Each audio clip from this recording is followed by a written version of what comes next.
Arkansas touches 6 states, and to reach the one sitting directly north of you, you'd point your car north and drive. That seems obvious enough, except it isn't how things work here. You can reach every single state Arkansas borders by driving only south, and that includes Missouri, the state tucked along its northern edge. Picture a compass needle frozen on south while your finger traces a path up the map, climbing out of Arkansas and landing in Missouri. It shouldn't be possible. And yet this is only the first of 4 ways Arkansas quietly does the opposite of what every map, every name, and every assumption tells you it should.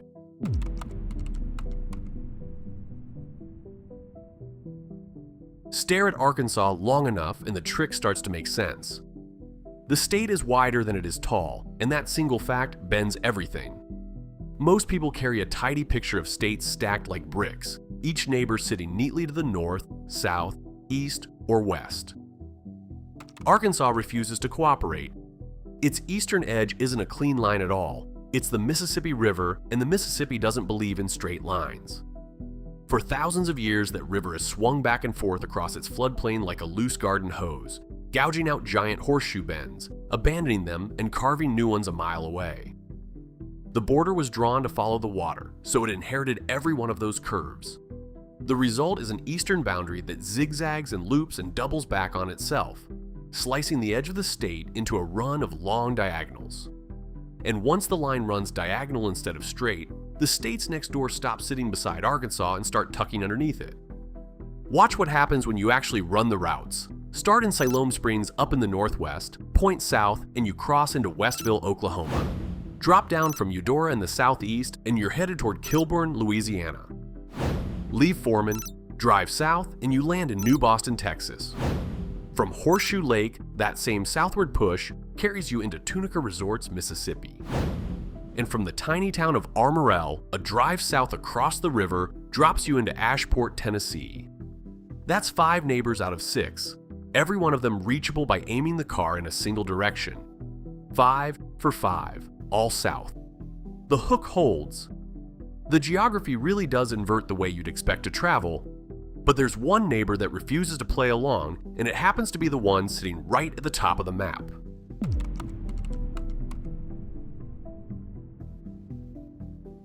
The holdout is Missouri, Arkansas's northern neighbor, the one state you truly should have to drive north to reach. And the reason you don't comes down to a strange tongue of land called the Bootheel. Look at the southeastern corner of Missouri and you'll see it. A small rectangular flap, roughly 627,000 acres, hanging below the otherwise straight line that's supposed to divide the 2 states. That flap dips beneath Arkansas's latitude, which means a sliver of Missouri actually sits south of part of Arkansas, and that's how the impossible drive becomes possible. So why does Missouri have a piece of itself dangling below the line where it doesn't belong? The answer is one man. His name was John Hardiman Walker, a cattle rancher who, back in 1820, found his land about to be folded into the brand new territory of Arkansas. He didn't want that, so he lobbied Congress to keep his corner inside Missouri instead, and somehow, against the clean logic of every surveyor, he won. Congress bent the border around his property, and the Bootheel was born. Here's the part that lingers. Nobody actually knows why he cared so much. There's no official record explaining his reasoning, no signed statement of motive. The only story that survives is an apocryphal one that Walker simply didn't want to live in Arkansas because, as the tale goes, it was full of bears, panthers, and copperhead snakes. Whether that's true or invented long after the fact, the result is identical. One man's stubbornness in 1820 quietly authored the single weirdest geographic fact about an entire state 2 centuries later. The compass needle from the opening point south, not because of nature, but because of a rancher who didn't want to be a neighbor. That's the thread worth pulling on. The kind of map quirk that makes you double-check geography you thought you knew cold, which is honestly the whole reason to subscribe, because Arkansas is stitched together from contradictions exactly like the Bootheel.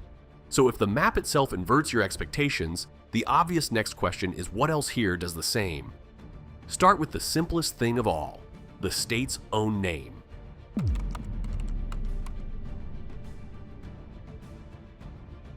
Say Arkansas and Kansas out loud, back to back. And you've just stumbled into the next contradiction. The two names come from the same root, a Siouan word carried by native peoples and passed along through French traders, and yet Americans decided to pronounce them as near opposites. One ends in a soft saw, the other ends in a hard zas. Same origin, opposite sound. The split happened almost by accident. The French heard the word one way and spelled it with their own silent endings, while later settlers coming up from a different direction heard and spelled it another. Two groups, two ears, one word, and the divide stuck. For most of the 1800s, nobody could even agree on the right way to say the state's own name. The story most often repeated is that Arkansas's two U.S. senators pronounced it differently from each other, one saying Arkansas and the other insisting on Arkansas, each refusing to budge. Picture two men representing the exact same state, standing in the exact same chamber, unable to agree on what to call the place that sent them there. It got messy enough that in 1881, the state legislature stepped in and passed a formal resolution declaring Arkansas the one true pronunciation. A state actually had to legislate how to say its own name, and here's the kicker that ties it all back together.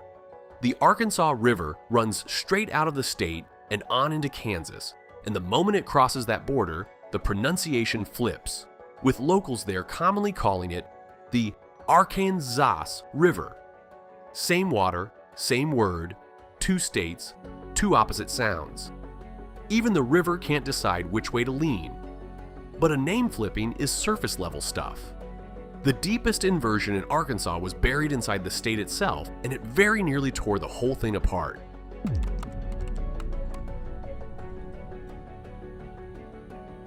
When the Civil War came knocking, Arkansas did something almost no one remembers. It said no. In March of 1861, as southern states were peeling away one after another, Arkansas held a convention and voted to stay in the Union. The decision lasted a matter of weeks. Then came the firing on Fort Sumter and Lincoln's call for troops to put down the rebellion, and the mood flipped completely. In May of 1861, the very same state that had just voted to remain turned around and seceded. But that reversal wasn't really a change of heart. It was a state at war with its own geography. The split ran along the exact same seam you've been watching this entire time. The Ozark Highlands in the north, full of small farms and few enslaved people, leaned Union. The Delta plantations in the south, built on cotton and slavery, leaned hard Confederate. The line between mountain and lowland had become a line between loyalties. What followed wasn't tidy battlefield warfare. It was brother against brother, neighbor against neighbor, guerrilla raids, midnight ambushes, communities just a few miles apart swearing allegiance to opposite sides. Places like Pea Ridge and Prairie Grove saw pitched battles with thousands of men, but the uglier fighting happened in the hills and hollows where the war never lined up neatly and the killing got personal. That's the part the history books tend to skip over. In the Ozarks, men who had farmed the same valley for a generation suddenly found themselves on opposite sides of the line, and the violence stopped being about armies and started being about grudges. Bands of irregulars rode through at night, burning barns, settling old scores, dragging neighbors out of their homes over which side they'd taken. By the end, whole stretches of the highlands had simply emptied out, families fleeing not some invading army, but the people who used to live down the road. The same seam that bent the rivers and the borders was now splitting households straight down the middle. For the first time, the inversion running through Arkansas wasn't a fun fact about driving south. It drew blood. And a state this divided against itself tends to keep its secrets buried, sometimes literally.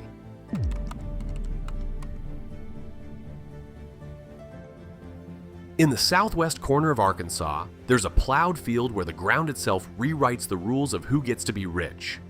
It's called Crater of Diamonds State Park, a 37.5-acre patch of dirt in Pike County sitting on top of an ancient volcanic pipe that pushed real diamonds toward the surface millions of years ago.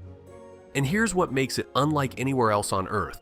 You can walk in, dig around in the dirt, and legally keep whatever you find. No claims, no royalties, no catch. It's the only public diamond hunting site of its kind in the world. This isn't a gimmick that coughs up the occasional worthless fleck. Somewhere between 700 and 800 diamonds surface in that field every single year. pulled out of the ground by ordinary visitors armed with shovels, screens, and a lot of patience. On any given morning, the field looks less like a treasure site and more like a freshly plowed farm. Rows of overturned brown dirt, families on their knees, buckets of muddy gravel being rinsed and picked through grain by grain. Most people leave with nothing but a sunburn and dirt under their nails. But every so often, someone's screen catches a glint, and a tourist who drove in on a whim walks back out holding a real, raw diamond that's legally theirs to keep. The park produced the Uncle Sam, a 40.23 carat stone that remains the largest diamond ever unearthed in the United States. A state most Americans write off as poor and rural is, quite literally, handing out diamonds to anyone willing to get their hands dirty. But the real treasure in Arkansas was never in that field. It was sitting in a corner of the state nobody was bothering to look at.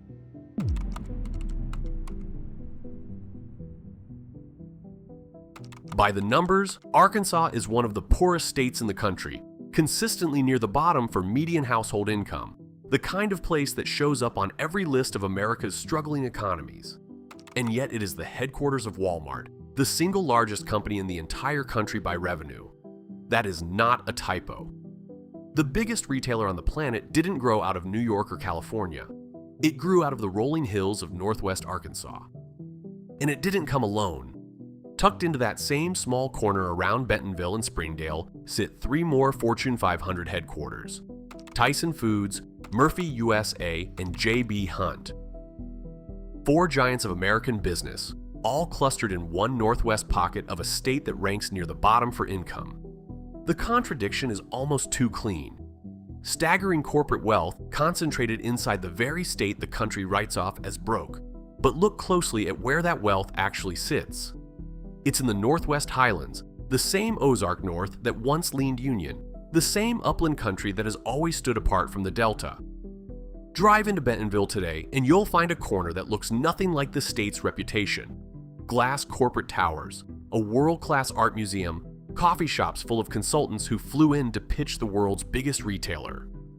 Then drive a few hours southeast into the Delta and the picture inverts completely. Shuttered main streets, shrinking towns, counties where the median income is a fraction of what it is up north.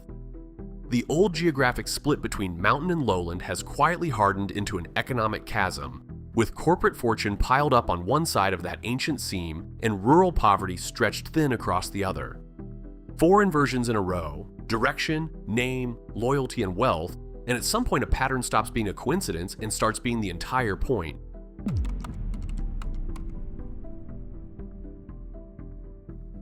Step back from all of it and the real picture finally snaps into focus. Arkansas isn't strange because of one weird border trick or one mispronounced name. It's strange because every great dividing line in American identity happens to run straight through it. The Midwest meets the South here.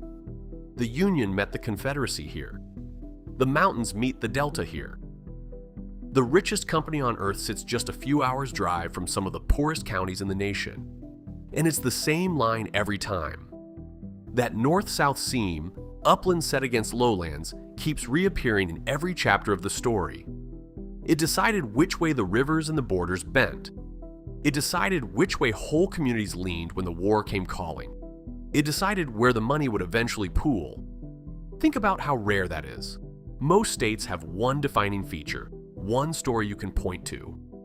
Arkansas has a single fault line that shows up in its geography, its history, and its economy all at once, like a watermark pressed through every page. Arkansas isn't an outlier on a single measure. It's the hinge where opposites are forced to meet over and over on the very same fault line, which means the compass from the very beginning wasn't broken at all. It was telling the truth the whole time.